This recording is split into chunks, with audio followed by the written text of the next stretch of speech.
was also Zach Wilson's NFL debut. Here we go. Wilson, of course, replaced Darnold. Wilson looking for a play, making things all happen, and then Shaq Thompson, an old teammate of yours, Thomas, with the interception. Another safety converted to linebacker. You guys, similar stories coming out of college. Here we go. Deep pass, Darnold to Robbie, who got his new contract. He scores a touchdown. Jets kept it close.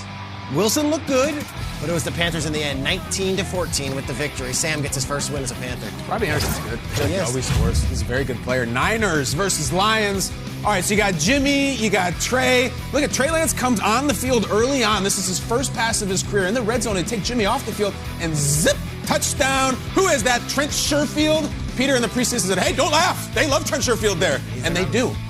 Ayuk, not there yesterday, but Sherfield sure was. Sure was. Now, Lynn Garoppolo comes in. And how about Debo yesterday? Debo went 9 for 189, and he gone. That is a speedster. He had a great day and then had maybe the worst fumble. And that was tough. I mean, oof. So the Niners got way up, and then the Lions almost made this incredible, miraculous comeback and were a couple of plays short. But who cares? They win 41-33. It was a little bit of Lance, but mostly Garoppolo. Niners 1-0.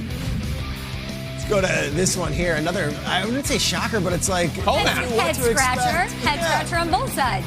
And Trevor Lawrence coming out early, his first NFL game. He throws one touchdown. That's Chris Manhertz. Okay. Another former Panther. Yeah, man. There he is. Hey, Chris. And there's Trevor's fam and crew, and they're happy, they're excited. But this was all about the Texans because their defense came to play, and they were pushing the pocket the entire game. And that's Justin Reed with an interception. And he's going to make a play here and try to take it in there. Texans absolutely dominated the Jaguars. David Culley absolutely dominated Urban Meyer in their first game. And Tyrod Taylor looking across the middle. Touchdown. Danny Amendola, who signed with them about a minute ago. They have so many veterans. It's Amendola, it's Mark Ingram, it's Tyrod Taylor, it's Justin Britt. You're like, wait, could the Texans be kind of good? That's how this works in week one. We don't know. You never know during the summer. How about Amendola and Chris Hogan both scoring touchdowns yesterday?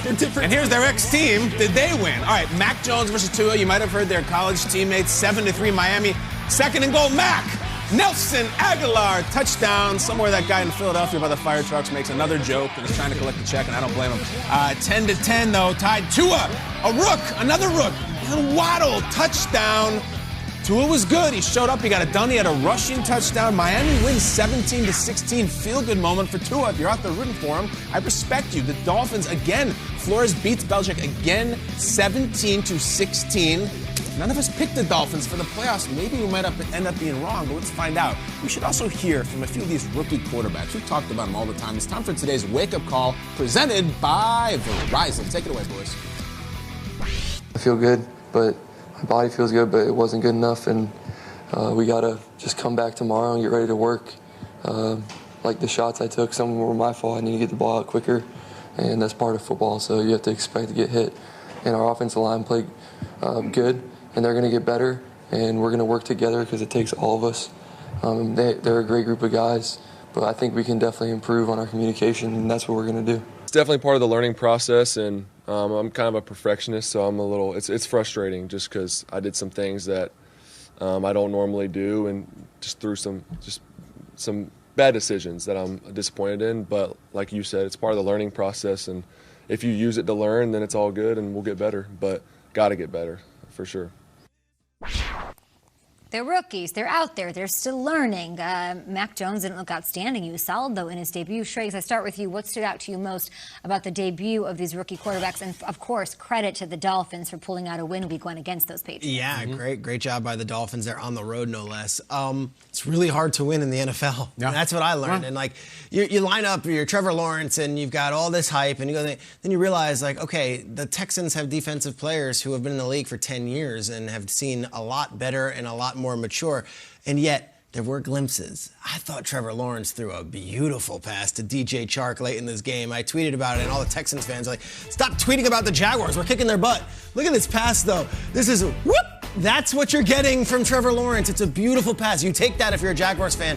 You put that in your back pocket and say, okay, I've got that for the next 15 years. At least I know that exists. If you're a Jets fan, obviously the Jets don't win. They lose Mekhi Becton, which might be their best player on their entire roster. It's a devastating piece of news. And yet Zach Wilson does give you a glimpse. Look at this pass to Corey Davis here. basically off schedule, rolling, throws it across his body, and it's just a beautiful touchdown pass. That's what you take. You put it in your back pocket and say, we're not going to be great this year. We're not going to win a Super Bowl this year. But what we do have are two young men who can actually make the passes that a lot of quarterbacks in this league cannot. I think that it's going to be a long season for the first and second overall picks. I don't think either one of these teams are going to make much noise in their divisions, and yet I have to think they have to feel really good about what their quarterbacks did. They were both studs when they had to be yesterday under a lot of duress against defenses that have seen a lot of different offensive packages. So much duress. I'm going to talk about one who didn't even start. Justin Fields, the first pass of his career. Aaron Donald was coming right at him. It hit him right in the face. 9-yard completion, perfect. Then they bring Fields off the field, and then he goes back on the field. The name is becoming very meta for him. This is what stuck out to me about the rushing touchdown that Justin Fields had. Never mind when anybody says on Twitter, anybody says at this table, the reaction from the Bears on the field when this play happened is very telling. I feel like they went nuts. They're lifting him up. They're screaming. They're flexing. I didn't see a ton of that from the Bears yesterday, but when this dude got in, there was a different it and a different energy. Thomas, I look at you. You remember when Cam Newton came in. Absolutely. And he was this sensational rookie quarterback. Similar skill set to Justin Fields. Similar body, similar everything. Is there not a juice that the Rook brings that maybe the Bears can tap into? There's absolutely a different juice that he brings to this team. And he can be a dual threat guy. When the play breaks down, he's a guy that can pull it down, and you have confidence that he's going to take off and run. He's going to make it a positive play. When Andy Dalton is sitting back there, he's just a target. So if the offensive line breaks down, you don't have any hope as an offensive player that the play can get extended. So these guys want Justin Fields in there. You think they do? Like if you're Khalil Mack and let's say your linebacker, do you say, hey, put the kid in already? Listen, I absolutely want a guy in there that gives us the best opportunity to win. And I feel like these Chicago Bears players, they know that Justin Fields is that guy. But are they saying that? Would you go and say, Nagy, what's up, put him in? Like, is there a tipping point where the team gets disgruntled and the coach loses the locker room? Listen, at a certain point, as a veteran player, as a guy that's been on that team and that wants to win, you got to step in and you got to say, hey, are you trying to do what's right for us as a team, or are you trying to do what you think is going to be good long term? We're trying to win right now. Okay. We're not trying to wait to win later on, 2 years, 3 years down the road. You know, we're getting older. Careers end earlier these days. Do they have that guy in the locker room, you think? Is it Akeem? Is it Eddie? I think it's Akeem. I don't think it's Eddie. I don't think it's Mac either. It's not Khalil. No, I don't. I think he's Khalil's dad, might. Sandy Mac, Khalil Mack's father looks exactly like him, yes, but I do think Akeem Hicks might be the guy. We'll see. It's home opener next week. Home opener. Who do they got? Bengals at home. Andy Dalton's ex-team. Like, it's weird, but we'll get into it. I watched Justin Fields on that field last night, and it was a reflection of what I saw him look like at Georgia when he was standing on the sideline disappointed. Yeah. You can see that disappointed Jake look. Fromm in the game. Yeah, I mean, just sitting on the sideline watching, knowing that he can get in the game and help out and make a difference. To be stuck on the sideline and you're healthy is very disappointing for a first-round rookie. Sounds like we'll be talking more about this. We're going to talk about Zach Wilson. I know you wanted to talk about him. Your Panthers